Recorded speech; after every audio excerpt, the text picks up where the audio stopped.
الحمد لله رب العالمين، والصلاة والسلام على أشرف الأنبياء والمرسلين وعلى آله وصحبه أجمعين، أما بعد، فأعوذ بالله من الشيطان الرجيم، بسم الله الرحمن الرحيم، يا أيها الذين آمنوا كتب عليكم الصيام كما كتب على الذين من قبلكم لعلكم تتقون، صدق اللہ العظیم۔ خواتین و حضرات، الحمدللہ آج ہم لوگوں نے پہلی تراویح مکمل کی۔ دعا فرمائیں کہ اللہ تبارک و تعالی ہمارے اعمال کو قبول فرمائے اور اس ماہ مبارک کی برکتوں سے، نعمتوں سے، رحمتوں سے مالا مال فرمائے۔ ماہ رمضان المبارک بڑا مقدس اور مبارک مہینہ ہے۔ اس مہینے کی بہت سی فضیلتیں ہیں، بہت سی برکتیں ہیں۔ اس مہینے کے اندر جو عبادات ہیں وہ عبادات کئی طرح کے ہیں۔ ہمیں چاہیے کہ ان عبادات کو صحیح طور پر انجام دینے کی کوشش کریں۔ اللہ تبارک و تعالیٰ نے انسانوں کے اندر دو طرح کا مادہ رکھا ہے، ایک خیر کا مادہ ہے، ایک شر کا مادہ ہے۔ یہی وجہ ہے کہ انسان سے غلطی بھی ہوتی ہے، برائی بھی ہوتی ہے، اور ساتھ ہی ساتھ وہ نیک کام بھی کرتا ہے۔ لیکن اگر وہ انسان غلطیوں سے بچ کر، گناہوں سے بچ کر، معصیت سے بچ کر زندگی گزارے تو پھر اللہ تبارک و تعالیٰ کا مقرب بندہ بن جاتا ہے۔ اللہ تبارک و تعالیٰ انسان کو، مسلمانوں کو ایسا ماحول عطا کرتا ہے کہ جس میں وہ غلطیوں سے بچ سکے۔ ماہ رمضان المبارک بھی وہ ایک اہم موقع ہے کہ جس میں انسان، خاص طور پر مسلمان، بہت سے گناہوں سے بچ جاتا ہے۔ اللہ نے نظام بنایا، اللہ نے ہمارے اوپر رحم کر کے ایسا انتظام کیا ہمارے لیے کہ ہم عام دنوں میں جو گناہ کام کرتے ہیں، جو غلط کام کرتے ہیں، اس ماہ مبارک کی حرمت اور اس کے تقدس کی وجہ سے اس میں نہیں کرتے۔ اس کا مطلب یہ ہوا کہ اس ماہ مبارک کی قدر ہمارے دل میں ہے، اور جو برائی کا مادہ ہے اس کو ہم بدل دیتے ہیں نیکی کی طرف۔ جو غلط کام کرتے تھے ہم اب اس کو چھوڑ کر نیک کام کرنے کی طرف آ جاتے ہیں۔ ہم جھوٹ نہیں بولتے، ہم غلط اپنی زبان کا استعمال غلط طور پر نہیں کرتے، ہم کسی پر غیبت نہیں کرتے، گالم گلوچ نہیں کرتے، کسی کو ستانے سے بچتے ہیں، پڑوسیوں کا حق ادا کرتے ہیں۔ تو یہ وہ سارے کام ہیں جو عام دنوں ہم سے نہیں ہو پاتا، لیکن اللہ تبارک و تعالیٰ خاص طور پر ہم پر رحم فرماتا ہے، اور اس مبارک مہینے کی وجہ سے ہمارے لیے یہ کام آسان ہو جاتا ہے۔ اسی لیے روزے کو فرض کیا گیا۔ یہی تقویٰ ہے کہ ہمارے اندر کا جو گناہوں کا جذبہ ہے اور شر کا جذبہ ہے وہ کمزور پڑ جائے، اور جو نیکی کا جذبہ ہے وہ ابھر کر آئے سامنے۔ اصل میں یہی تقویٰ ہے، اور اسی تقوی کی پریکٹس کے لیے اللہ تبارک و تعالیٰ نے مسلمانوں پر ایک مہینے کے روزے کو فرض کیا ہے۔ روزے کی بڑی فضیلتیں ہیں۔ ایک صحابی اللہ کے نبی صلی اللہ علیہ وسلم کی خدمت میں حاضر ہوئے اور عرض کیا، یا رسول اللہ، مجھے کوئی ایسی نصیحت کر دیجئے، مجھے کوئی ایسا عمل بتائیے جو میرے لیے بہت نفع بخش ہو۔ آپ نے فرمایا، علیکم بالصوم فإنہ لا مثیل لہ، تم پر روزہ لازم ہے، اس لیے کہ روزے جیسا کوئی عمل نہیں۔ اب ذرا غور کیجئے کہ بہت سی وہ عبادتیں ہیں جو عبادت کرتے وقت ہم دنیا کا کوئی کام نہیں کر سکتے۔ آپ اگر نماز پڑھ رہے ہیں تو نماز پڑھتے وقت آپ تجارت نہیں کر سکتے، آپ دکان نہیں کھول سکتے ہیں، آپ کوئی پڑھانے نہیں جا سکتے ہیں، آپ اسی طریقے سے حج کے ایام حج کر رہے ہوں تو اس وقت آپ دوسرا کام نہیں کر پائیں گے۔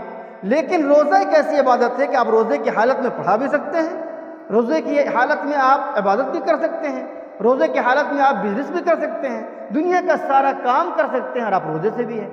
تو بتائیے اس سے جیسا کوئی عبادت ہے؟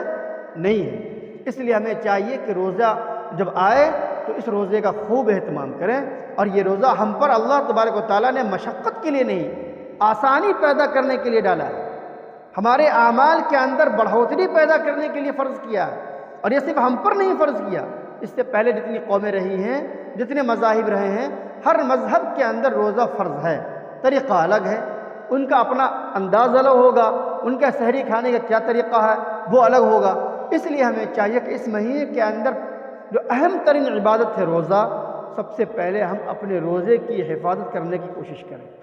ہم نیک کام بہت کر لیتے ہیں لیکن نیک کام کو محفوظ نہیں کر پاتے، اس کی طرف کوشش کرنی چاہیے۔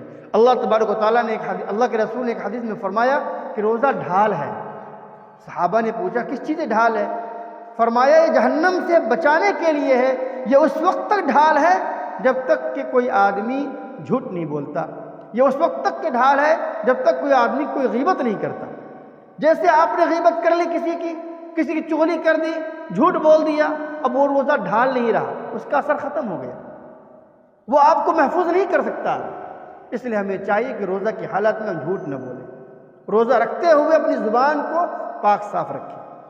دوسری عبادت جو ہمیں اس ماہ مبارک کے اندر کرنی ہے وہ ہے قرآن مجید کی تلاوت۔ قرآن مجید کا اس ماہ مبارک سے بڑا گہرا رشتہ ہے، بہت عظیم رشتہ ہے۔ اسی مہینے کے اندر قرآن مجید نازل ہوا ہے، اس لیے ہمیں چاہیے کہ اپنے شیڈول کے مطابق روزانہ ہم قرآن مجید کی تلاوت کا اہتمام کریں۔ کوشش کریں کہ اس مہینے کے اندر کم از کم ایک مرتبہ ہم پورا قرآن پڑھ جائیں۔ ہمیں موقع نہیں ملتا لیکن ہمیں اس مہینے کے اندر کوشش کرنا چاہیے کہ ہم کم از کم ہر مسلمان پورے مہینے کے اندر ایک قرآن کو ختم کر لے، اور آسانی سے ہو سکتا ہے۔ نمازوں کا اہتمام ہم کرتے ہیں، ہر نماز کے بعد اگر ہم ایک پاؤ پڑھ لیں، جس کے پڑھنے میں ہمیں بہت زیادہ 15 سے 20 منٹ لگے گا، جو لوگ حافظ نہیں ہیں تو 15 سے 20 منٹ کیا ہم فارغ نہیں کر سکتے؟ ہر نماز کے بعد کر لیں، اس کے بعد ہم اپنے کاموں میں مصروف ہو جائیں۔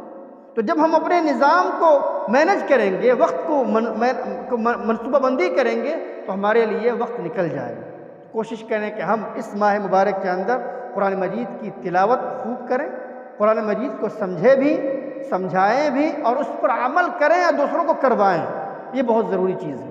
اور آخری بات وہ یہ کہ اس ماہ مبارک کے اندر ہمیں چاہیے کہ ہم اپنے تعلقات کو اچھا کریں، اللہ تبارک و تعالیٰ سے تعلقات کو بھی مضبوط کر لیں، اور بندوں سے اگر تعلقات ہمارے بگڑے ہوئے ہیں، ختم ہیں، خراب ہیں تو اس کو درست کر لیں، ان سے معافی مانگ لیں، اور مل جل کر محبت کے ساتھ اس ماہ مبارک کو گزارنے کی کوشش کریں۔ پھر دیکھیے کہ ہماری زندگی کے اندر کیسی تبدیلی آتی ہے، اور اس ماہ مبارک کے فیضان سے، ان کی برکتوں سے، ان کی رحمتوں سے ہم کس طرح مالا مال ہوتے ہیں۔ اللہ تبارک و تعالی ہم لوگوں کو عمل کی توفیق عطا فرمائے، اس ماہ مبارک کی قدردانی کی توفیق عطا فرمائے، اور خاص طور پر روزہ کا اہتمام کرنے کی توفیق عطا فرمائے۔ ہم دیکھتے ہیں کہ بہت سے لوگ ہیں جو اس ماہ مبارک کے اندر بھی روزہ نہیں رکھتے، جوان ہیں، کوئی عذر شرعی نہیں ہے، روزہ نہیں رکھتے ہیں۔ میرے بھائیوں، بہت سخت گناہ ہے، بہت عظیم ترین گناہ ہے، فرض کو چھوڑ رہے ہیں آپ۔ جس طریقے سے نماز چھوڑنے پر آپ کو سزا ہوگی، ایسے ہی روزہ کے ترک کرنے پر بھی سزا ہوگی، اس لیے نہیں چھوڑنا چاہیے۔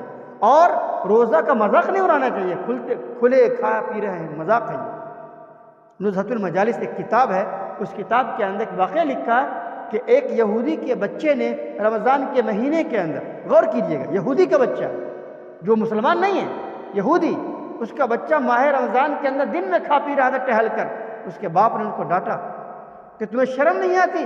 اس ماہ مبارک کے اندر، یہ مبارک مہینہ ہے مسلمانوں کے نزدیک، بلکہ تمام لوگوں کے نزدیک یہ مبارک مہینہ ہے، یہ حرمت والا مہینہ ہے، تقدس والا مہینہ ہے، تمہیں ایسا نہیں کھانا چاہیے، کھانا ہے تو تم چھپ کر کھاؤ۔ تو اس کے ڈانٹنے پر وہ باز آ گئے۔ اسی ایک ہفتے کے بعد اس شخص کا انتقال ہو گیا۔ اس وقت کے کسی عالم نے اس کو خواب میں دیکھا کہ وہ جنت میں ہے۔ پوچھا کہ ارے بھائی، تم جنت میں کیوں چلے گئے؟ تم تو بے حرمتی کر رہے تھے، تمہارے والد نے ڈانٹا تھا۔ کہا میرے والد نے ڈانٹا تھا، اس کا اثر مجھ پر ہوا، اور نتیجہ یہ ہوا کہ اللہ تبارک و تعالیٰ نے آخر وقت میں مجھے کلمے کی توفیق بخشی، میں اسلام قبول کر لیا اور میرا ایمان پر ختم ہوا، اور مجھے اللہ نے جنت نصیب کر دی۔ تو کوئی نہیں جانتا کہ ہمارا کون سا عمل اللہ کو کتنا ناراض کرنے والا ہے، اور کون سا معمولی عمل جس کو ہم معمولی سمجھتے ہیں وہ اللہ کے نزدیک قریب کر دینے والا ہے۔ اللہ تبارک و تعالیٰ اس ماہ مبارک کی قدردانی کی توفیق عطا فرمائے۔ وآخر دعوانا الحمد للہ رب العالمین۔